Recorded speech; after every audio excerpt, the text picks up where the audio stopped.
பாருங்கள், கோவக்காய் பொரியலுக்கு நான் குட்டி பாவக்காய் தான் எடுத்துருக்கேன். இதை நல்லா கழுவிட்டு முன்னாடியும் பின்னாடி நல்லா நுனியும் காம்பும் இருக்கு இல்லையா, அதை கட் பண்ணிட்டு கழுவிட்டு வச்சுருக்கேங்க. இதேமாதிரி ரெண்டாக பிளந்துட்டு உள்ள விதையெல்லாம் எடுத்துகிட்டு இப்போ கட் பண்ணிக்கலாம். நல்லா கழுவிடுங்க. நான் பாவக்காயில் மண் இந்த மாதிரி இருக்கும்.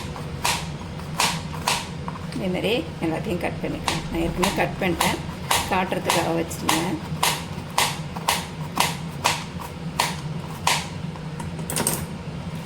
பாருங்கள், நல்லா கட் பண்ணியாச்சு. இப்போ நம்ம இதை தாளிச்சுக்கலாம். எண்ணெய் காஞ்சிருச்சு, நம்ம கடுகு சேர்த்துக்குவோம். கடுகு நல்லா புரிஞ்சிருச்சு. ஒரு பெரிய வெங்காயத்தை கட் பண்ணி வச்சுருக்கேன். ஒரு 4-5 பல் பூண்டும் கட் பண்ணி வச்சுருக்கேன். இது ரெண்டையும் சேர்த்துப்போம்.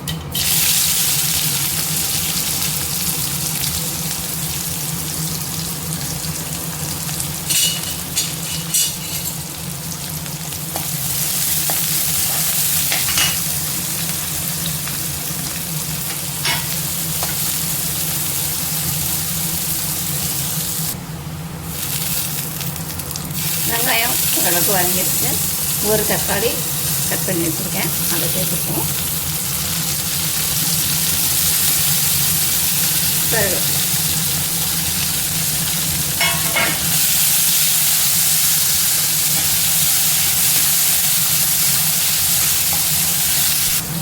தக்காளி நல்லா வதங்கிடுச்சு. நம்ம கட் பண்ணி வச்சுருக்கேன் பாவக்காயை எடுத்து சேர்த்துப்போம்.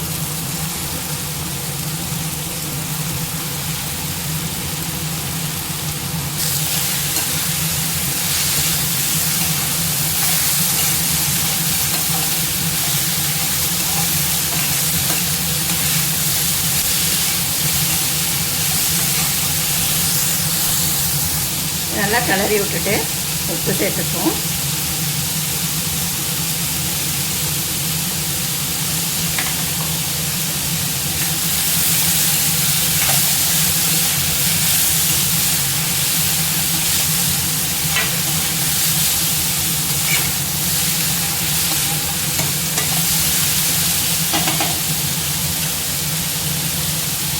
தண்ணியெல்லாம் சேர்க்க வேணாம், அப்படியே மூடி வச்சு சிம்லேயே வேக வச்சுட்டு அப்பைக்கப்போ எடுத்து கலரி விட்டுக்கலாம்.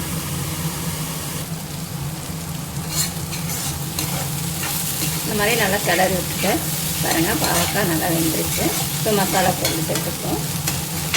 தண்ணி சேர்த்து வேக வைக்க வேண்டாங்க, நம்ம மூடி போட்டு வேக வச்சாலே போதும். அடுத்த ஸ்லோவிலே வச்சு வேக வச்சோம்னா நம்மளுக்கு பாவக்காய் நல்லா வெந்துடும்.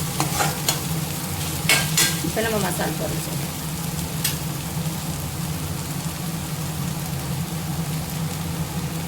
நான் காரத்துக்கு மிளகாத்தூளுங்க, உங்கள் காரத்துக்கு தகுந்த மாதிரியே சேர்த்துக்கோங்க.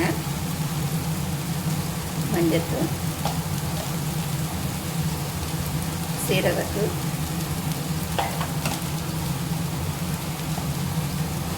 தனியாத்தூள். நம்ம ஏற்கனவே உப்பு போட்டுட்டோம்.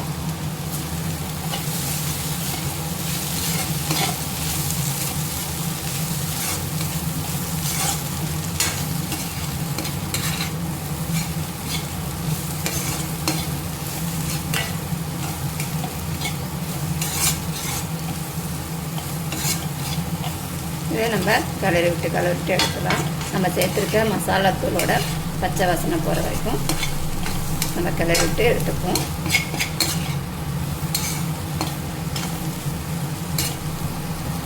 அவ்வளோதாங்க, நல்லா மசாலாவோட பச்சை வாசனை வரைக்கும் நல்லா போயிடுச்சு.